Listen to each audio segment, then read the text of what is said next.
Hey guys, and welcome to Pheas Airsoft, where today we're going to unbox this modified PP2000.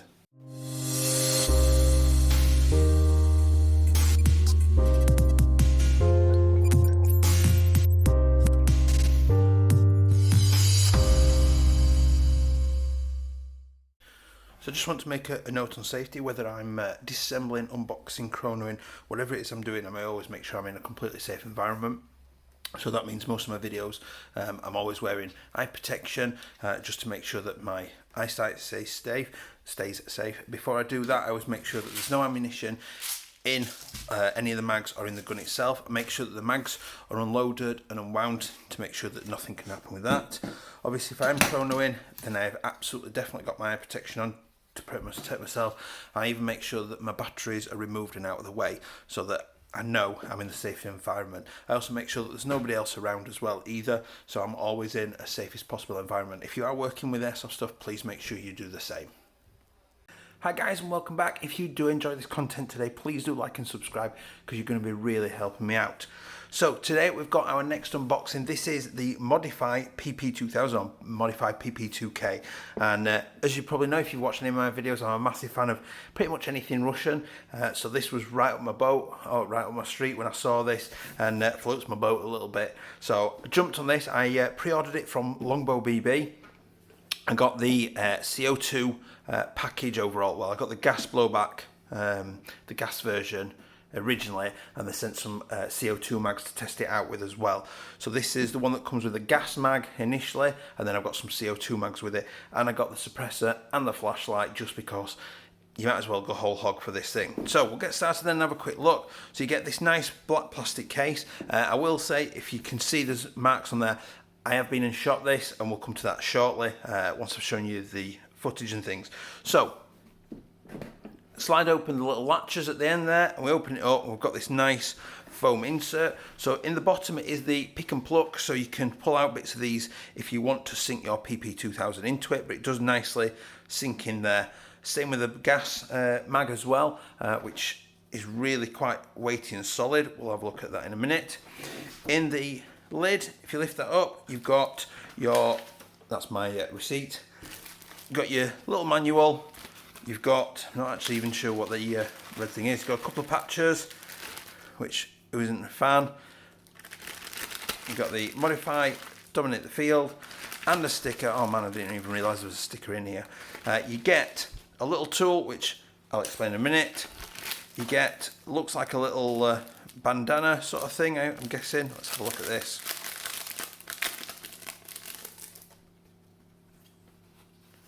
Well, that's pretty cool. There is a Velcro bit on the back. I'm guessing you can Velcro it onto something. I'm not entirely sure what it's for, but that's pretty cool in itself. I do like little extras like that, just sort of make me smile a little bit that they've put some thought into sending some things. I love a couple of patches. And you've got the manual as well in there, so we'll just have a flick through the manual, just indicating what everything is. Just checking that there's no differences. No. So the standard mag is 22 rounds in it, 22 BBs in it. So let's have a look. So it shows you how to put the gas in, charge the gas in, or put the CO2 bulb in. Obviously it tells you about removing the stock and putting the an extended spare mag in the stock, which I'll show you in a minute. Loading it, selecting shooting mode, the shooting of it, how to do the hop up adjustment, which is what the little tool is for. So this goes up through the back of the trigger and into the hop up to adjust the hop up. We've got a little bit of disassembly, which I will show you as well, and then it tells you how to do a little bit of maintenance, keeping things lubricated, and then it's got a breakdown diagram of how all the components are going together, which is quite useful as well. Now, I won't be doing a disassembly of this because these things are like witchcraft to me internally, so I tend to just leave them alone, but obviously I'll give you a good poke around. So we're going to get this out because I'm really excited. Underneath this tray there is just a little bit more foam, and that's it. We'll get this out of the way. Now, I absolutely love it. I do love this thing. I've really fallen for it.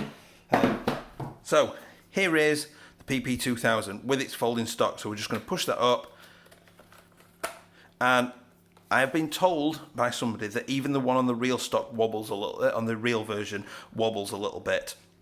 So that's perfectly natural, but it is just to make you aware that there is wobble. And we lift the stock up, there we go, and it swings back shut. You lift it again, very simple, easy going. So we'll start at the front then.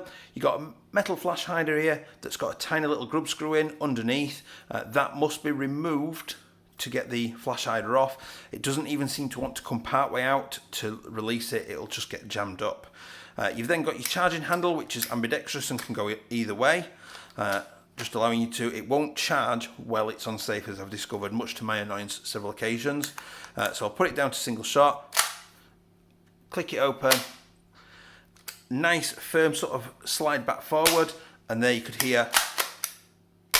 Now I wouldn't normally endorse sort of cocking it and pulling the trigger with no gas in it or anything, but obviously just for a couple of times, just to let you hear it.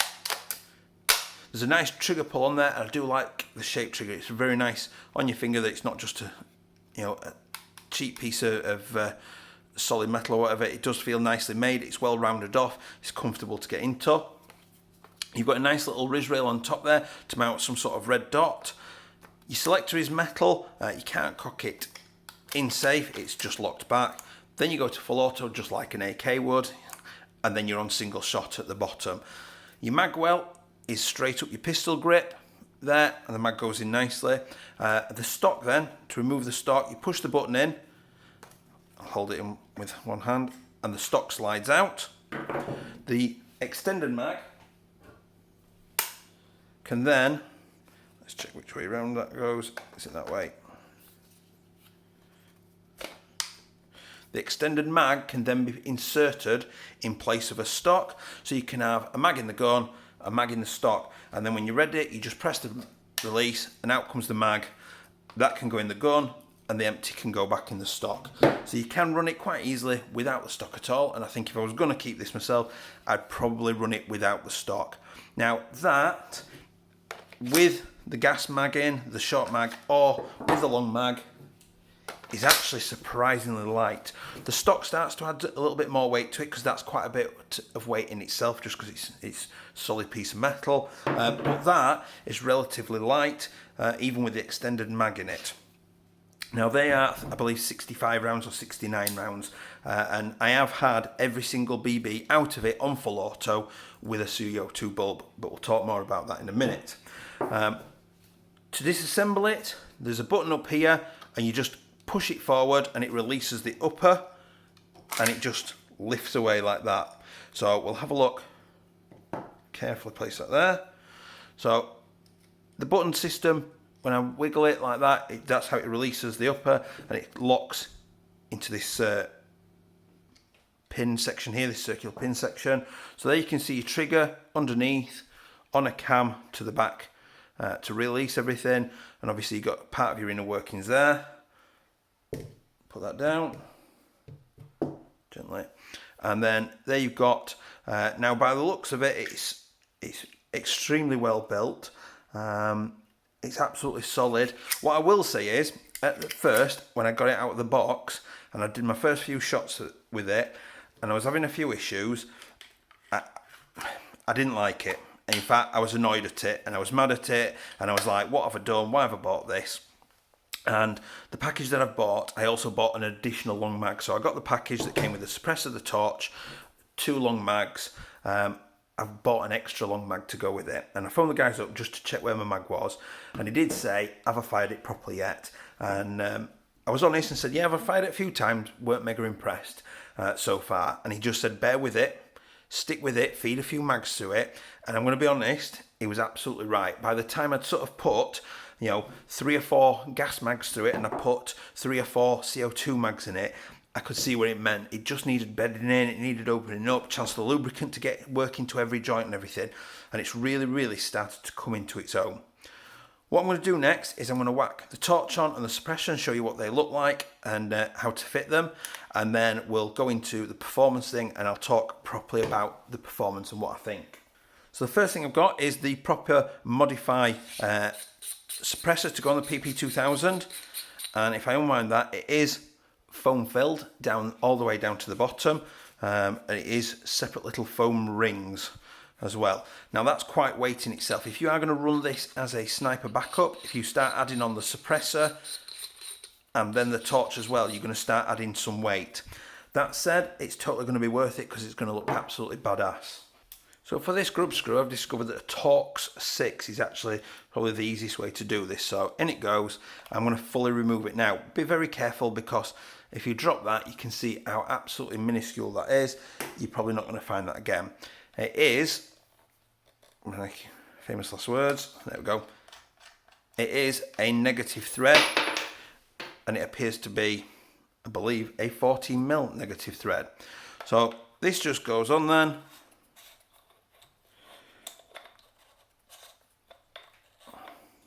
That way. So the arm here, I get it, a little bit tricky.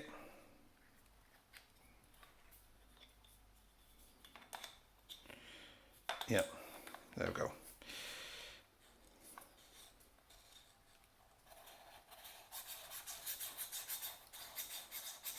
There we go. So I've screwed it on now, and if I try unscrewing it, obviously the bar gets in the way. I believe that's just down to the look more than anything and keeps it looking, but it is solid once it's on there. But we've nearly doubled the length of the core body, but it's looking better already. That does make a little bit of difference, not a massive amount, because most of the noise in a gas blowback is not coming from the mechanism, it's the gas popping out the front. I will fire it in a few minutes just so you can hear what it sounds like. Now we've got the torch. So the torch comes in 3 parts. You've got the main barrel of the torch, which is incredibly bright, and it includes a pressure switch as well, which just plugs in and can be attached where you need it to be attached, obviously wherever's convenient for you. And then the way this attaches into the gun is it slides up into the foregrip here until the little handle comes back out, and then it's mounted in. Now my only gripe with this is tightening this screw down here to grip the torch tightly. And as you can see, I've had my pliers around it just to help me, and it's still not fully tight. It's still going to take some more working. But with this in, I'm not going to lie, I absolutely love the look. Then drop in the long mag as well, and you've started getting something that just looks quite fierce, quite mean. It's taking me back to my Battlefield days on the Xbox and the PC, running around with a PP2K, suppressing everything. It just looks absolutely awesome. Throw that in with the stock as well, if that's the kind of game you're going to go for, running this as a primary, and you're starting to get something that's really quite mean looking and nasty, despite it being a tiny little compact package. And you've obviously got your flashlight on there. See what I mean about it just not being tight enough? It's still not fully tightened down and it does need tightening more, but it's already extremely tight and it's still not holding it. So maybe pack it out a little bit, but it's a by the by. But that is looking really, really, really nice. I absolutely love it so far. So the next thing I'm going to do is I'm going to show you about the gas in the mags, and I'm going to show you what it sounds like with and without the suppressor on it. So I've got mag here and I've removed the base plate. I'm going to be careful with that. And I've got one of the CO2 mags here that take the little bulbs, I think are the 12 gram bulbs. And the way to access this is slide that on. This screw's come out a little bit further just to allow me to get the bulb in, but you've got to remove the base plate. And that's fine, apart from, if you're not careful, this happens. I would have hoped for a little bit easier system, and I found that doing this through the hole in the base plate didn't always work effectively, and I wasn't always able to get the bulb out and to secure it back in properly. So if you're going to be changing the bulbs, and one bulb will get you the full set of BBs out and be pretty much done.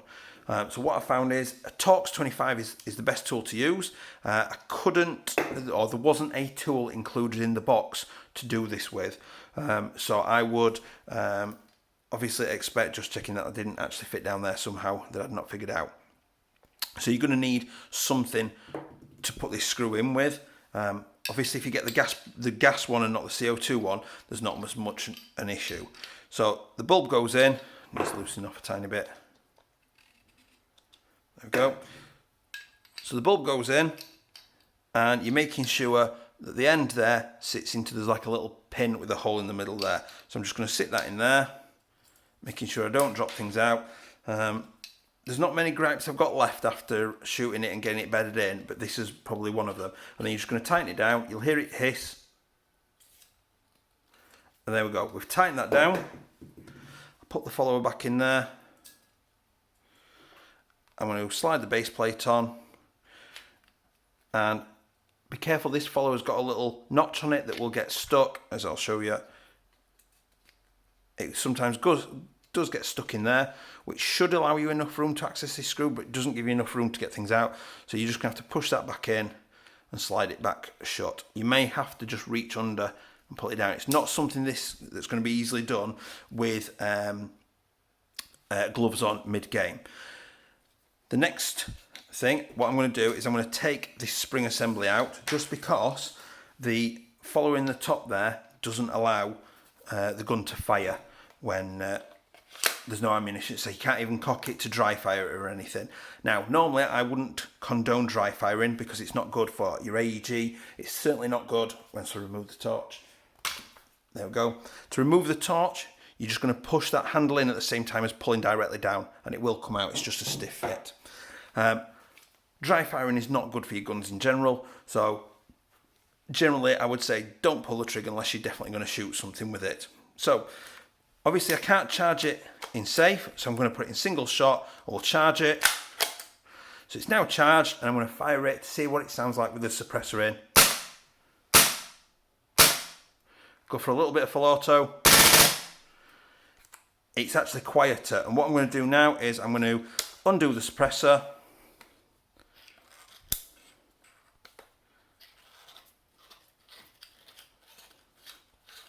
I have had to push in this little arm to release it coming off properly. There we go, so that's off. So without the suppressor on then, single shot, there's a lot louder crisp crack to it. Full auto as well. The suppressor is making quite a bit of difference. So I'm going to take that out, put that to one side. Clear that out. Next, we'll do the gas mag.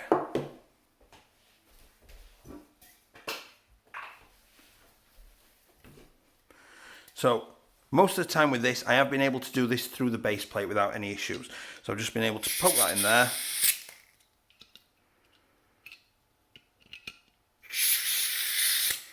Sometimes it can be hard to position it, so it's easier to just slide that off a little bit so you can see what you're doing properly. There we go. So the same thing again, obviously 22 rounds, it's just like having a normal pistol I suppose. And we're going to go for single shot, cock it, fire. This is what I was saying about, I forgot to take the follower out. So it won't fire, there we go, because the follower's in the way, it's telling it that the gun's empty. So I'm going to remove this. I'm going to pull it down on that, release the base plate, and I'm going to carefully let those come out, put those out of the way, and then put this back in. Again, be very careful dry firing your gun. Okay, so here we go, without the suppressor. So here we go again. Single shot, full auto. So I'll top up the gas a little bit, and then we'll put the suppressor back on, and you can hear it with that on. So gas mag with the suppressor on. Single shot. Single shot. Full auto. It's definitely quieter with the suppressor on. It just takes that crack off, although you will get it a little bit out the end of the barrel. It's just capturing some of that and making it a little bit quieter. So I'm going to show you the bits of footage I've got of it being chrono, rate of fire checked, and then I'll talk about the performance. FPS on the gas.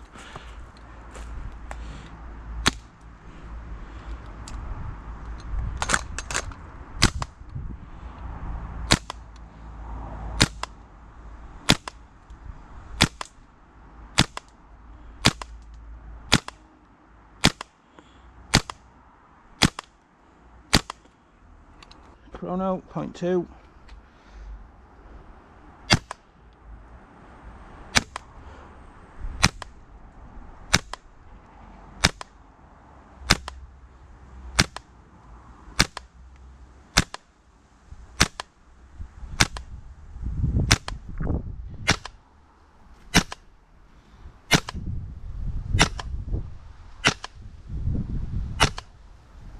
Obviously it's getting colder, it's coming down.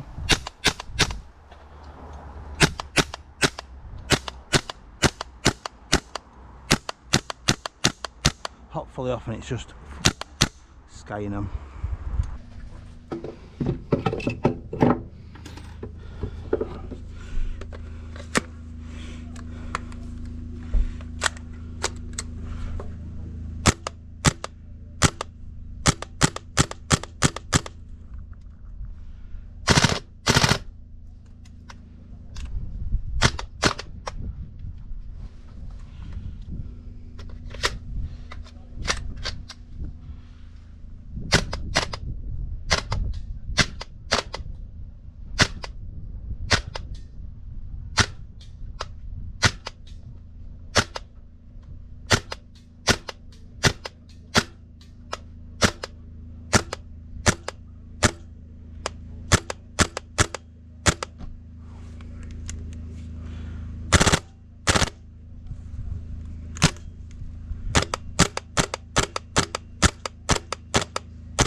So post filming, I've remembered two things that I forgot to mention. Number one, the hop up. So you take the extra long Allen key and that just, or hex key, and it just slides up in there. It sits in nicely. You can feel the pressure against it, and it's just a clockwise, as you're looking at it that way, clockwise turn to engage the hop unit. I believe it's clockwise, and that engages the hop unit.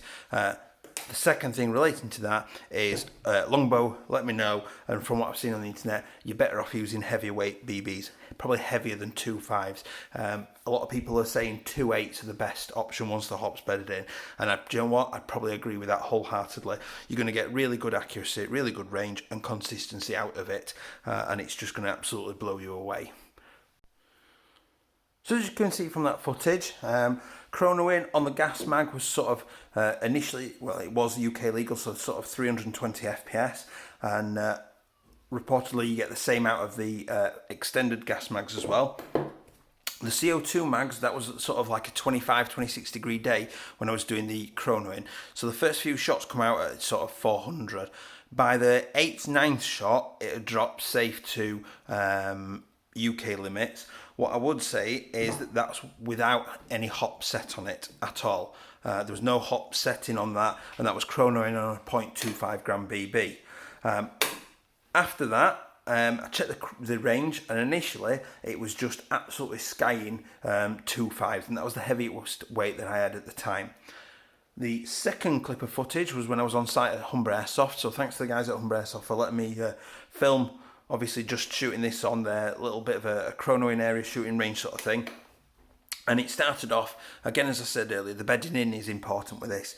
Initially it was skying them. By the time I put 3 or 4 mags through it, the BBs had started settling with 2.5s, and I tried 0.3s as well. And by the end of sort of like 5-6 mags, they were flying amazing. Like the range was just incredible. And even I was like shocked at how far they were actually shooting. They're outranging anything that I'd shot before in terms of like the SEMA, even my TK45 now, which is upgraded with a tight bore barrel, you know, that's doing sort of 40 plus meters. It was easily just outranging them without even sort of thinking about it.